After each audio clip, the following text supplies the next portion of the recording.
السلام عليكم. حضر معكم صلصة الفلفل الحار المشوي.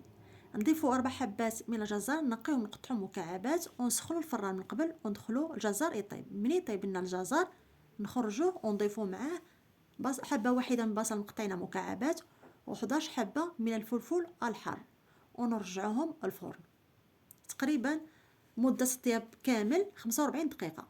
ومن تبقى لنا 5 دقائق الاخيره نضيفوا 2 فصوص من الثوم ونرجعوهم الفرن.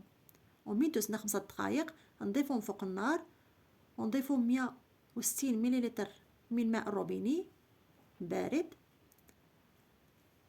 480 مليلتر من الخل التفاح عضوي، ونخلطوا الكل ونخليو على نار خفيفه مده 10 دقائق.